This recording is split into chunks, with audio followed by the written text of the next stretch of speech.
Hi friends. என்னடா இது, ஒரு நீதியை கூட ஜாதியை பார்த்து தான் கேட்பீங்களா? பாதிக்கப்பட்டவர் உங்க சமுதாயத்துக்காரர், உங்க ஜாதிக்காரன் உடனே ஓடடி வரீங்க, கருத்தறிவிங்க, கண்ணத்தை பதிவு பண்றீங்க. அதே இது பாதிக்கப்பட்டவங்க மற்றொரு சமுதாயம் சேர்ந்தவங்க, மாற்று சமுதாயம் அப்படின்னா இருக்கிற டைம் தெரியாம பொத்திக்கிட்டு இருக்கீங்க. அதை பத்தி கருத்து கூட தெரிவிக்க இருக்கீங்க. அப்புறம் நீங்க என்ன பெரிய சமூக நீதிக்காக வந்து சமூக போராளிகள். சோ நான் இன்னைக்கு எதை பத்தி பேச போறேன்னு கேட்டீங்கன்னா, நான் இது நேரத்தையே பேசணும்னு நினைச்சிருந்தேன். ஆனா நம்ம பேச சரியா இருக்குமா, நம்ம எப்படி அப்படின்னு கொஞ்சம் யோசிச்சிருந்தாலும் நேரத்தை பேசல. இன்னைக்கு 2-3 பேர் வந்து பாத்தீங்கன்னா சமூக நீதி போராளிகள் வந்து இதுக்கு கருத்து தெரிவிக்க வந்தாங்களா, அதை பார்த்தோன்னா இதை பத்தி கண்டிப்பா பேச வேண்டிய முடிவு பண்ணிட்டேன். என்னன்னு கேட்டீங்கன்னா, 2 நாளைக்கு முன்னாடி நெல்லையில ஒரு ஆணவ படுகொலை நடந்துச்சுங்க. அதாவது 2 வெவ்வேறு மாற்று சமுதாயத்தை சேர்ந்த ஒரு ஆணும் பொண்ணும் காதலிக்கிறாங்க. பெண் வந்து பாத்தீங்கன்னா தேவர் சமுதாயத்தை சேர்ந்த பொண்ணு, பையன் வந்து பாத்தீங்கன்னா தேவேந்திர சமுதாயத்தை சேர்ந்த பையன். பொண்ணுடைய சகோதரன் சுர்ஜித். அந்த பையன் அந்த காதலிச்சால அந்த தேவேந்திர சமுதாயத்தை சேர்ந்த பையன் கவின், அவனை வெட்டி படுகொலை செஞ்சிடறான். சோ இப்ப கவினுடைய பெற்றோர்களும் உறவினர்களும் அந்த கவினுடைய உடலை வாங்காம போராட்டம் பண்ணிட்டு இருக்காங்க. அதாவது இந்த வெட்டின அந்த சுர்ஜித் பையன் வந்து பாத்தீங்கன்னா சரணடைஞ்சிடறான். ஆனா அவங்க என்ன கேட்கறாங்க கேட்டீங்கன்னா, அந்த அவங்க மட்டும் காரணம் கிடையாது, அவங்க பெத்தவங்களும் காரணம். அந்த பொண்ணு அவங்க பெத்தவங்க மேலேயும் வழக்கு பதிவு பண்ணி அவங்க கைது பண்ணணும் அப்படின்ட்டு அவங்க போராட்டம் பண்றாங்க. அவங்க நம்ம தப்பு சொல்ல முடியாது. பறி கொடுத்தவங்க அவங்க பையனை எவ்வளவு ஆசையா வளர்த்துருப்பாங்க அவங்களுக்கு தெரியும். அந்த வழி வந்து நமக்கு புரிய முடியுது. இதுதான் தமிழ்நாட்டே போட்டி போட்டு இருக்கு. இதுல என்ன நம்ம பேச முடியும் கேட்டீங்கன்னா, முதல்ல இதுக்கு ஒரு மிகப்பெரிய கண்டனத்தை பதிவு பண்றோம். எந்த சமுதாயம் இருந்தாலும் சரி, அதாவது யார் பாதிக்கப்பட்டாலும் நம்ம அதுக்கு எதிராக நிக்கணும். அதான் ஒண்ணு. சோ அந்த பையனுக்கு இப்ப ஏன் வந்து இந்த புத்தி வந்துச்சுன்னு தெரியல. சோ இப்ப இவங்க எல்லாரும் என்ன பேச கேட்டீங்கன்னா, அதாவது அந்த பையன் பண்ண அந்த தப்புக்காக ஒட்டுமொத்த அந்த சமுதாயத்தையுமே தவறாவது பாத்தீங்கன்னா ஒரு மாதிரி பேசுறதுங்கிறது ஏற்றுக்கொள்ள முடியாது. என்ன பொறுத்தவரைக்கும் தமிழ்நாட்டுல எல்லா சமுதாயமுமே, எல்லா சாதி அமைப்புகளுமே தங்களுடைய சாதியை தூக்கி பிடிச்சா நிக்கிறாங்க. எல்லாத்தையுமே இந்த ஜாதிங்கிறது இருக்கு. எல்லாரும் மனசுலயுமே ஜாதி புழுகிட்டு இருக்கு. இதுல வந்து பாத்தீங்கன்னா யார்ட்டையும் ஜாதி எல்லாம் பாக்குறதுல அப்படின்னு சொன்னா அது போய் எல்லா ஜாதியிலுமே நல்லவங்களும் இருக்காங்க, கெட்டவங்களும் இருக்காங்க. சோ அதான் என்னுடைய கருத்து. சோ யாரோ ஒரு பையன் ஆத்துல ஏதோ ஒரு இதுல வந்து பண்ணிட்டாங்க, ஒட்டுமொத்த சமுதாயத்தையுமே தேவ சமுதாயமே அப்படிங்கிற கட்டவே கூடாது. சோ எல்லா சமுதாயத்திலுமே இருக்கு. அதை முதல்ல நம்ம ஏத்துக்கணும். இதுல இந்த விஷயத்துல பொறுத்த வரைக்கும் 2 சைடுமே பாத்தீங்கன்னா பொருளாதார அடிப்படையில ரொம்ப வந்து கீழே உள்ளவங்க கிடையாது. ஓரளவு மிடில் கிளாஸோட மேல உள்ளவங்க தான். அதாவது அந்த இறந்து போன கவின் வந்து பாத்தீங்கன்னா அந்த பையன் நல்லா படிச்சு பெரிய சென்னை ஐடி கம்பெனில பாத்தீங்கன்னா மாசம் 2 லட்சம் சம்பளம் வாங்கிட்டு இருக்கான். ஒரு பொறுக்கித்தனமா அலையிற பையன் கிடையாது. நல்லா படிச்ச பையன். சோ அவங்களுடைய அந்த பையனுடைய பெத்தவங்களும், அதாவது அவங்க அம்மா கவர்மெண்ட் ஸ்கூல்ல டீச்சரா இருக்காங்க. சோ அப்பா அவங்க பாத்தீங்கன்னா பரம்பரையா அந்த வந்து பாத்தீங்கன்னா அந்த ஊராட்சி மன்ற தலைவர் இருப்பாங்க, அந்த மாதிரி இருக்கக்கூடியவங்க கொஞ்சம் வசதி படிச்சவங்க தான். இந்த பெண்ணும் தேவ சமுதாயத்துல பொண்ணு இருக்குல்ல, அவ வந்து பொண்ணு வந்து பாத்தீங்கன்னா டாக்டரா வேலை பார்த்துட்டு இருக்கு. அந்த பெண்ணுடைய பெத்தவங்க பாத்தீங்கன்னா 2 பேருமே காவல்துறையில உதவி ஆய்வாளர் பணியாற்றிட்டு இருக்காங்க. சோ 2 சைடுமே பாத்தீங்கன்னா ஒரு பொருளாதாரத்துல கீழே உள்ளவங்க கிடையாது. ஆனா வெவ்வேறு மாற்று சமுதாயம். சோ இங்க வந்து பாத்தீங்கன்னா இந்த ஜாதி எண்ணங்கள் ஏன் வந்து பாத்தீங்கன்னா தென் தமிழகத்துல இப்படி வந்து பாத்தீங்கன்னா இன்னுமே அது வந்து பாத்தீங்கன்னா ரொம்ப அடிக்கடி இந்த மாதிரி சம்பவம் நடைபெறுது ஏன் அப்படின்னு யோசிச்சு பார்த்தோம்னா, அதுக்கு எல்லாம் காரணம் ஒரு அரசியல் தான். இங்க இருக்கிற திராவிட இந்த அரசியல் தான். ஏன்னா இந்த திராவிட தானே இங்க வந்து பாத்தீங்கன்னா ஆண்டாண்டு காலமா ஆண்டுட்டு இருக்காங்க தமிழ்நாட்டை. இவங்களுக்கு என்ன ஒரு நோக்கம் கேட்டீங்கன்னா, அதாவது ஜாதியெல்லாம் கலந்துட்டு எல்லாரும் ஒன்னா சேர்ந்துடக்கூடாது. சேர்ந்தாங்கன்னா இங்க ஒரு அரசியலே பண்ண முடியாது. சோ அப்படிதான் இங்க ஒரு அரசியலே போயிட்டு இருக்கு. சோ நான் இன்னைக்கு இதை பத்தி பேசுறதுக்கு முன்னாடி ஒரு முக்கியமான விஷயத்தை பேசுறேன். அதுக்காக தான் வீடியோ போட்டேன். என்ன கேட்டீங்கன்னா, அதாவது இடையில கொஞ்ச நாளைக்கு முன்னாடி அஜித் குமார் அப்படிங்கக்கூடிய அந்த இளைஞர் வந்து பாத்தீங்கன்னா காவல்துறை அந்த இதால வந்து விசாரணையில படுகொலை செய்யப்பட்டார்ல.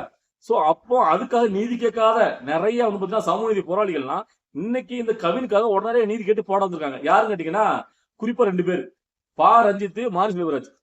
சோ இவங்களை பார்த்து நான் என்ன கேட்கறேன்னு கேட்டீங்கன்னா, அதாவது எல்லாரும் இப்ப என்ன சொல்லுவாங்க கேட்டீங்கன்னா, எப்பா அது வந்து பாத்தீங்கன்னா ஒரு அதிகாரத்துல நடந்த ஒரு தவறு, இது ஆணவ படுகொலை, இது ஜாதி வச்சு நடக்குது, சாதி எவ்வளவு பெரிய கொடுமையா நடக்குது, இதுக்காக அவங்க குரல் கொடுக்க வந்தாங்க. ரைட்டு தான்.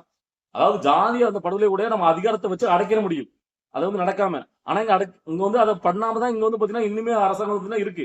ஒரு கடுமையான சட்டங்களை போட்டு அதை ஒடுக்காம. ஆனா அது வந்து பாத்தீங்கன்னா அதிகாரத்தில் நடந்தது. அதை எப்படி ஒடுக்க முடியும்? அதுக்கு எதிராக வந்து பாத்தீங்கன்னா ஒரு கண்டனத்தையாவது நீங்க வந்து போராட்டத்தெல்லாம் பெரிய லெவலில் அறிவிக்க வேண்டாம், ஒரு கருத்து கண்டன பதிவாக தெரிவிக்கணும்ல. இன்னைக்கு இங்க தெரிவிக்கிறவங்க அதுக்கு எதிராக ஏன் அதை பதிவு பண்ணல? ஏன்னு கேட்டீங்கன்னா, அவரு வந்து பாத்தீங்கன்னா அந்த அஜித் குமார் வந்து ஒரு நாடா சந்தை சேர்ந்த பையன். அது மட்டும் இல்லாம இங்க ஆட்சியில் இருக்கிறது திமுக, திராவிட முன்னேற்ற கழகம். சோ அதுக்கு எதிராக நம்ம கருத்து கூடாது, கண்டனத்தை பதிவு பண்ணக்கூடாது பொத்திக்கிட்டு இருக்காங்க. அப்புறம் நான் கேட்கிறேன், இந்த மாரி செல்வர் பாரஞ்சித்து நீங்க என்னப்பா சமூக நீதி போராளிகள் கேட்டா நாங்க வந்து திரைப்படத்து மூலமா நாங்க சமூக நீதியை போடுறோம். இவங்க எனக்கு தெரிஞ்சு இந்த மாதிரி தென் தமிழகத்துல இன்னுமே பாத்தீங்கன்னா இந்த ஜாதி அடிப்படையிலான மோதல் நடந்துட்டே காரணம் ஒரு காரணம் பாத்தீங்கன்னா இந்த 2 பேரும் தான். அதாவது தொடர்ந்து நாங்க புரட்சி ஏற்படுத்துறோம், எங்களுடைய மன வலியை நாங்க வெளிப்படுத்துறோம் அப்படின்னு சொல்லிட்டு எப்பவோ நடந்த ஒரு விஷயத்த, அதாவது எங்களை அப்படி ஒடுக்குனாங்க இப்படி ஒடுக்குனாங்கன்னு சொல்லிட்டு அதை ஒரு மையக்கருவை வச்சு திரைப்படங்கள் எடுத்து வெளியிடுறாங்க. அதை இப்ப பார்க்கக்கூடிய இப்ப தூக்க கிட்ஸ்க்கு நிறைய பேருக்கு பழைய காலத்துல நடந்த விஷயங்களை பார்த்து தெரியாது. அவன் மறந்து இப்ப ஜாதிலாம் பண்ணிட்டு, ஆனா இதை பார்க்கும்போது அவனுக்கு ஐயோ அப்ப நம்மள அப்ப அப்படி பண்ணாங்க இப்ப இப்படி பண்ணாங்கன்னு சொல்லி எல்லாருக்குள்ளயும் ஜாதி அந்த வேறுபாடு இருந்துட்டே இருக்கு. இப்ப நம்ம இதை பேசும்போது நிறைய பேர் சொல்லுவானா, எப்ப அவங்க வந்து ஜாதி திரைப்படம் எடுக்கிறாங்களா, இப்ப அதுக்கு முன்னாடியே தேவர் மகன் சின்ன கவுண்டன் எவ்வளவு படம் வந்துட்டு நீ என்ன இப்ப பேசிட்டு கேட்பானுங்க. நான் என்ன சொல்றேன் கேட்டீங்கன்னா, ஒரு தேவர்மகன் படத்துல ஒரு வில்லனா எதிராளியா கெட்டவனா ஒரு தேவரை தான் காட்டுவாங்க. சின்ன கவுண்டர் படத்துல அதே மாதிரி தான் ஒரு கெட்டவனை காட்டுவாங்க, ஒரு சின்ன ஒரு கவுண்டர் சமயத்தை வந்து காட்டுவானுங்க. வேற ஒரு சமயத்தை மார்ச் சமயத்துல கெட்டவனை காட்ட மாட்டாங்க, வில்லனா காட்ட மாட்டாங்க. ஆனா ரஞ்சித்தும் மார்ச் இருக்கிற திரைப்படங்கள்ல அவங்க கெட்டவனா எதிராளியை சித்திக்கக்கூடியவங்க, எங்களுக்கு குடும்பத்தை காட்டவங்க மாத்தூர் சமயத்தை சேர்ந்தவங்க.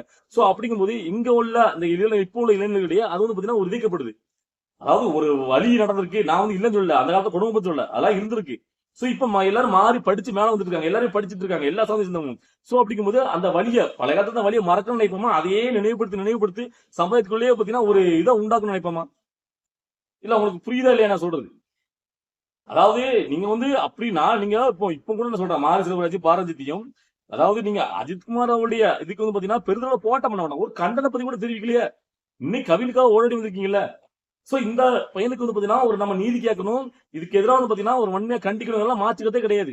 ஏன்னா அந்த பையன் அப்பாவி பையன், அந்த பையன் மொத்த பையன் அவளுக்குள்ள படிச்ச பையன், ஒரு பெரிய ஒரு கம்பெனில ஐடி கம்பெனில வேலை கிடைக்கணும் ஒரு சாதாரண விஷயமா? மாசம் 2 லட்சம் சம்பளம் வாங்கிட்டு இருக்கான். அப்ப எந்த அளவுக்கு அந்த பையன் படிச்சிருப்பான், எந்த அளவுக்கு பாத்தீங்கன்னா எஃபெக்ட் பண்ணிருப்பான்.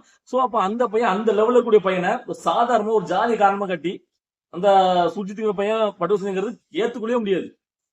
இந்த பையனுடைய வாழ்க்கை இப்ப போச்சு, இப்ப போச்சா ஒரு ஜாதியை பார்த்து இப்ப லைஃபே போச்சு. இப்போ இதுல வந்து பாத்தீங்கன்னா அந்த பெண் வந்து பாத்தீங்கன்னா அவங்க அனுமதி இல்லாம இந்த பையன் தொந்தரவு பண்றான் அப்படின்னா கூட அதை ஒரு ஆத்தத்துல பண்ண சொல்லலாம். ஆனா அந்த பெண்ணும் பாத்தீங்கன்னா சேர்ந்தா காதலிக்கு, 2 பேருமே சேர்ந்தா காதலிக்கு, 2 பேருமே மெச்சூர்டு. சோ அப்படிங்கும் போது அதை எதுக்குறதுங்கிறது உங்களுக்கு பிடிக்கலன்னா ஒதுக்கி வைங்க, அதை ஏன் வந்து ஒரு உயிரெடுக்கீங்க, அதை உயிரெடுக்கிறதுக்கு யாருக்கு வந்து உங்களுக்கு அறுதி கொடுத்தா? சோ அப்படின்ட்டு இப்ப இதுக்கு எதிராக வந்து பாத்தீங்கன்னா நம்ம கண்டனத்தை பதிவு பண்றோம். சோ ஆனா இந்த மாறுதல் பாரஞ்சித்து இங்குள்ள இன்னும் சில பேர் வந்து பாத்தீங்கன்னா இதுக்காக மட்டும் குரல் கொடுக்கறதும் இதுக்காக மட்டும் தூக்கி பிடிக்கிறது. இப்ப நாளைக்கு வந்து பாத்தீங்கன்னா இதை வச்சு ஒரு படத்தை எடுத்தாலும் எடுப்பானு. சோ நான் என்ன சொல்றேன் கேட்டீங்கன்னா, நீங்களா வந்து பாத்தீங்கன்னா ஜாதி வேற்றுமை இல்லாம எல்லாரும் ஒன்னா நினைக்கிறீங்களா? திரும்ப திரும்ப ஜாதியை வச்சே பாத்தீங்கன்னா அவங்க அடிச்சுட்டு மோதிட்டு கிடக்கணும்னு நினைக்கிறீங்களா? இங்குள்ள பெரிய பெரிய நிறைய அரசியல் கட்சிகள் இதுதான் பண்ணிட்டு இருக்கு.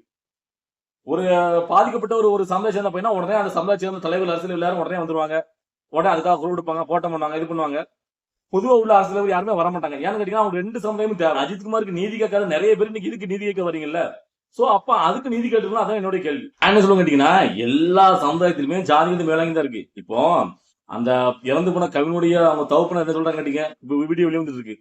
இப்ப அவன் ஏன் பிள்ளைய மட்டும் ஏன் வெட்டினா, அவன் தங்கச்சியும் சகோதரியும் வெட்டிருக்கணும்ல, 2 பேரும் வெட்டிருந்தா நான் வந்து ஒண்ணு பாட்டு ஏன் என் பையனை மட்டும் வெட்டங்க கேட்காது. இதை வந்து பாத்தீங்கன்னா ஒரு பாதிக்கப்பட்ட ஒரு ஆத்திரத்துல பேசலாம் ரைட்டு, ஆனா பேசக்கூடிய வார்த்தைகள் ஒண்ணு இருக்குல்ல. அப்ப எல்லாருக்கிட்டையுமே அந்த ஜாதின்னு ஒண்ணு இருக்குல்ல. எல்லாருமே பாத்தீங்கன்னா அதுல வந்து பாத்தீங்கன்னா யாருமே வந்து பாத்தீங்கன்னா இங்க வந்து பாத்தீங்கன்னா ஜாதியை பாக்கல, இந்த ஒரு சமுதாயம் மட்டும் தான் ஜாதியை பார்த்து நிக்க அப்படின்னு குறிப்பிட்டு சொல்லிட முடியாது. தமிழ் சமூகங்கள் எல்லாத்தையுமே இங்க உள்ள அரசியல் வந்து பாத்தீங்கன்னா அவங்களை வந்து ஜாதி புனைப்புள்ளாவே அது மல்லு கட்டி கிடக்கிற மாதிரியே வச்சிருக்கு. ஏன்னு கேட்டீங்கன்னா அப்பதான் இவங்க அரசியல் செய்ய முடியும். இங்க ஜாதி இல்லாம எல்லாரும் ஒன்னாயிட்டாங்கன்னா அவன் தமிழ்நாடு இணைஞ்சிட்டானா இவனால அரசியலே பண்ண முடியாது. ஜாதி மதம் 2 வச்சுதான் இங்க இந்திய அரசும் தமிழ்நாட்டு அரசும் நடந்துட்டு இருக்கு. இது நிதர்சனமான உண்மை.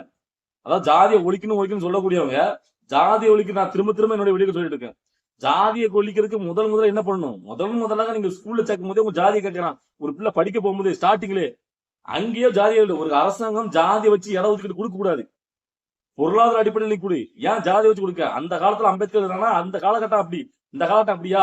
சரி இனிமே பாத்தீங்கன்னா ஜாதியை வச்சு எனக்கு இடஒதுக்கீடு, ஜாதி அடிப்படையில் வேலை வாய்ப்பு முன்னுரிமை எல்லாமே கொடுக்க ஜாதிங்கிறது ஆரம்பத்திலேயே அந்த ஒரு ஸ்கூல்ல படிக்கிற மாணவனுக்கு இந்த ஸ்காலர்ஷிப் வாங்குறத பத்தி இவன் இந்த ஜாதி அந்த புழக்கம் வேறுபட்டே இருக்கு.